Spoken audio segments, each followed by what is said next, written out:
ప్రకాశం బ్యారేజీ అంటే ఇది తెలుగు జాతి ప్రజల ఆస్తిది. అందులో కూడా పర్టికులర్గా టంగుటూరి ప్రకాశం పంతులు గారు పేరు పెట్టుకున్నటువంటి బ్యారేజ్ ఇది. లక్షలాది ఎకరాలకు సాగునీరిస్తూ లక్షలాది మంది ప్రజల దాహార్తిని తీర్చేటువంటి బ్యారేజ్ ఇది. అందుచేత ఇటువంటి బ్యారేజీకి నష్టం కలిగించేటువంటి ఏ ఒక్క చిన్న చర్య కూడా మానవుడు అనేవాడు ఎవరు కూడా తీసుకోకూడదు. దేవుడు కూడా అటువంటి పని చేస్తే క్షమించాడు. అందుచేత ఆ విషయం మీద కూడా మేము తర్వాత ఆలోచన చేస్తాం. ముందు ఇమ్మీడియట్లీ జరిగినటువంటి ఇబ్బంది ఏదైతే ఉందో దాన్ని క్లియర్ చేసి, ఒక పడవ అయితే క్రిందికి కొట్టుకుని పోయిందని చెప్తూ ఉన్నారు ఆ గ్యాప్లోంచి.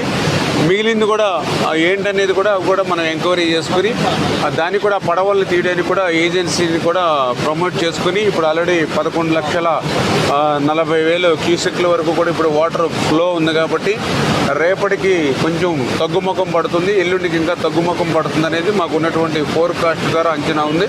అంచేత రాబోయేటువంటి 2 రోజుల్లో అది కూడా ప్లాన్ చేసుకొని ఏదైతే ఆ పడవలు అంటే అది 4 పడవలు అని చెప్తూ ఉన్నారు, అది ఎంతవరకు 4, 3 అనేది కూడా మేము ఐడెంటిఫై చేసుకుని ఆ ఉన్న అడ్డుపడినటువంటి పడవలను కూడా 1-2 రోజుల్లో ఆ వాటర్ ఫ్లోని దృష్టిలో పెట్టుకుని, ఎందుకంటే ఇప్పుడు మళ్ళీ దాన్ని జాగ్రత్తగా మళ్ళీ వెలుపలికి తీయాలి. ఏమాత్రం కొంచెం మళ్ళీ అది ఎఫెక్ట్ అయ్యి గేట్లకి టచ్ అయినా లేదా ఇంకోటైనా మళ్ళీ దానికి ఏదైనా ఏమాత్రం చిన్న ఇబ్బంది వచ్చినా మనకి రేపు గేట్లు క్లోజ్ చేయడంలో కానీ ఓపెన్ చేయడంలో ఇబ్బంది ఉంటుంది. కాబట్టి దాన్ని కూడా జాగ్రత్తగా ఆ ఫ్లోని దృష్టిలో పెట్టుకుని తీసేటువంటి పరిస్థితి ఉంటుంది. దానికి కూడా కన్ననాయుడు గారు ఆల్రెడీ మనకి అవైలబుల్ ఉన్నారు కాబట్టి ఆయన సహకారం కూడా తీసుకుంటామని చెప్పి తెలియజేస్తాం.